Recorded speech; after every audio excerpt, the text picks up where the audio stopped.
Bom dia, gente! Então essa nossa aula vai ser de correção de exercícios, tá bom?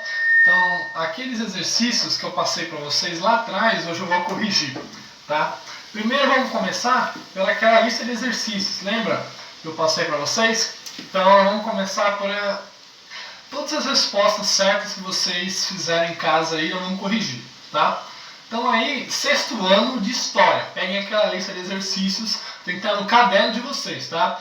1. Quais as características dos povos fenícios? Então, qual é a principal característica? É uma civilização fluvial e realiza o comércio no Mediterrâneo. 2. O que são semitas? Semitas é um dos povos mais importantes da antiguidade. Por que eles são importantes? Porque darão origem aos hebreus, né? Protagonistas na antiguidade e com várias aparições durante a história, personagem principal em várias histórias, independente do período. Por exemplo, os judeus, que são descendentes dos hebreus, que sofreram um holocausto, né? Ou os judeus que hoje têm o estado da Palestina. Então, os semitas são importantes, porque o que são os semitas? São os povos originários da Europa, na antiguidade, e a partir dele surgem os hebreus que têm protagonismo na história, tá bom? Não só isso, tem mais coisas, né, dos semitas, mas só um resuminho. 3. Qual a religião e cultura fenícia? Então, as culturas antepassadas, as culturas primordiais, ou as primeiras da antiguidade, é baseado no quê? Na observação, né? Então eu vou observar o sol, o vento, o mar, né? Eu vou criar deuses a partir disso. Então tem o deus do mar, da água, do céu, do sol, da morte, da vida. E a cultura é baseada então nos elementos da natureza, nos elementos da sociedade, tá bom? E a religião, ela às vezes com mistura de animais e seres humanos, né? Ou apenas os deuses da natureza, tá? 4. Sobre os povos hebreus, explique a importância da Bíblia. Então a Bíblia é a que narra a trajetória dos hebreus. B. A ação de Abraão. C. A ação de Moisés. D. Reinado de Salomão. E aí, cultura e sociedade hebraica. Então aí vamos englobar todas juntas. B, C e D. São importantes personagens históricos na trajetória hebraica. E. Cultura e sociedade hebraica. Então os hebreus, eles não acreditam em Jesus Cristo, né? E a principal trajetória é baseada no Antigo Testamento. Se você pesquisou e achou outras respostas, tudo bem, tá? É só dando um resuminho o que era mais importante na sala, mas óbvio que na internet você acha outras respostas imensas, vastas e diversas, tá bom? 6. Explique sobre os persas. Os persas eram uma sociedade militar e rivalizou muito na antiguidade com os gregos, com os romanos, com os fenícios. Então era uma civilização baseada no militarismo e buscava esse expansionismo regional, ou seja, conquistar as civilizações vizinhas. 7. O que significa Zoroastro? É um tipo de religião antiga, tá bom? Aí você vai pesquisar e vai procurar a fundo.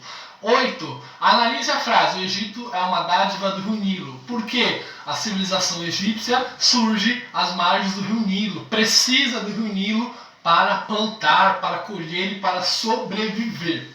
Tá? 9. Qual a importância do faraó? O faraó está lá no topo da pirâmide. Então ele é a pessoa mais importante, é que administra o Egito. Tá? Ele é considerado o Deus na terra. 10. Explica a pirâmide social do Egito Antigo. Então você tem o faraó, os escribas, tá bom? Os parentes dos faraós, ou os nobres, os trabalhadores ali no meio da pirâmide e lá embaixo os escravos, tá? Que serviam para as construções das pirâmides e por aí vai. 11. Diferencie Alto e Baixo Egito. Então são duas porções que surgem a partir da dádiva ou das margens do Rio Nilo. Então, o Alto e o Baixo Egito são duas porções, duas civilizações que surgem ao mesmo tempo, são a base do Egito Antigo. A união delas transforma no Egito Antigo, tá bom? 12. Especifica a condição das mulheres no Egito Antigo. Então, as mulheres têm uma certa liberdade, apesar de não ter os mesmos direitos dos homens, tá? 13. Quais são as características religiosas do Egito Antigo? Politeístas, vários deuses. 14. Explique o ritual de mumificação. Mumificar a pessoa para conservar o seu corpo, o seu espírito, em busca do julgamento final, tá bom? Todos os seus atos versus uma pena. Se pesar mais, você vai para o céu ou não, tá bom? Então, julgamento final. 15. Livro dos mortos. Então, o julgamento final que eu falei. Todos os seus atos e uma pena. Se for mais pesado, a pena, ou se ficar equilibrado, você vai para o céu, tá bom? Então essa seria a ideia de paraíso, vem lá dos livros dos mortos, dos egípcios, tá bom? 16. Caracteriza o legado arquitetônico egípcio. As pirâmides, tá bom? Então as pirâmides, elas estão entre as 7 maravilhas do mundo, tá? Até hoje são lembradas, né, junto com a muralha da China e outras obras arquitetônicas, né? São visitadas por milhares de anos, né? E gera cultura, gera o conhecimento e a curiosidade de como foi construída as pirâmides, né? Não é, muitas pessoas, tem aquelas teorias da conspiração, foram os extraterrestres e tal, né? Claro que não, né? Os egípcios pegavam a areia, né? E peneiravam, né? Deixavam ela molhada e construíram blocos em cima de blocos. E foi durante centenas de anos, né? Não foi de uma hora para outra. 17. Quem foi Imhotep? Um importante egípcio, um importante faraó para a construção das pirâmides. 18. Qual o final da trajetória do Egito Antigo? Foi dominado, tá bom? Então o Egito Antigo foi dominado, não conseguiu chegar à Idade Média, tá bom? 18. Caracteriza civilizações fluviais. Então são outras civilizações além da crescente fértil que se desenvolveram a partir das margens de um rio importante. Por exemplo, o rio Hindu ou o Yangtze na China ou na Índia. Então são civilizações que surgem a partir das margens de um rio importante. 19. Sobre as civilizações, explique o brahmaísmo, hinduísmo e budismo. Então são civilizações orientais e buscam não a trajetória bíblica, mas o objetivo e a teoria é baseado no quê? Na espiritualidade, nos pontos interiores, no bem e do mal, na oposição entre o bem e o mal. Então é outro tipo de visão sobre o mundo, tá? E a 20 explica as características dos povos do Vale do Yangtze. Então é o início da civilização chinesa, tá bom? Deixa eu abaixar aqui que eu vou pegar aquela outra revisão nossa. Tá? Então aí foi rapidinho, tiro curto, as 20 perguntas, tá? Você viu que não dá tempo nem para respirar. Então é tiro curto, as respostas são simples, porque senão o vídeo fica muito grande e eu não consigo postar, vocês não conseguem ver, né, e diminuir a qualidade. Agora rapidinho, peguem o quê? A avaliação, aquela atividade, tá bom? Que tem em PDF para vocês responderem no caderno. Eu vou responder, dar o gabarito rapidinho para vocês. E aquela que for mais importante, eu explico. A 1 é a C, tá bom? A história serve para compreender a vida das pessoas. A 2, os quadradinhos que era para preencher. Então, o primeiro quadradinho é pré-história, o segundo, surgimento da escrita, que é embaixo da Idade Antiga. O terceiro está completo, né? O quarto, a Idade Moderna. E o quinto, a Revolução Francesa, que é o principal marco dessa Idade Contemporânea.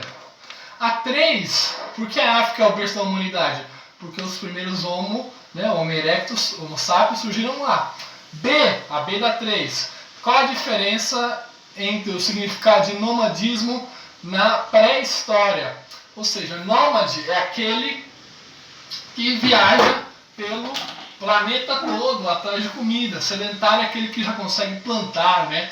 Já tem o dom da criação do gado, da plantação. A 4 aí, qual a mudança foi essa e como afetou a vida dos seres humanos na pré-história? Qual a principal mudança? A descoberta da agricultura. Mudou totalmente, as pessoas não precisam mais se deslocar pelo planeta e a partir de agora elas conseguem se desenvolver na própria cidade. A 5, o gabarito é 2, 1, 1, 2, 3, tá bom? Então é sobre os povos da antiguidade. A 6 é VVVF. A 7 é importante, vamos lá. Fenícios e os persas. Então as características dos fenícios e dos persas já tem na revisão que a gente acabou de responder, tá? Então é só copiar. A 8, a resposta é a B. A 9, F, V, F, V. Por que eu estou pulando? Porque isso a gente já viu no questionário. Vocês já responderam isso, tá bom? Tudo que eu passo no questionário é a mesma coisa da apostila. A 10, explique como é a divisão da sociedade de castas. Quanto mais rico, mais próximo de Deus, tá bom? Então a sociedade de castas é uma sociedade dividida em classes sociais. A B da 10 é a divisão da sociedade em castas e o budismo. Então a resposta é: a divisão social é baseada na religião, tá bom? Ou seja, a sociedade é dividida na religião. Quanto mais rico, mais próximo de Deus. Ok? Então essa foi uma revisão rapidinha das 2 primeiras semanas que vocês fizeram aquele monte de atividade, tá bom? Corrijam, deixem tudo no caderno pra gente vistar. Beijo, até a próxima.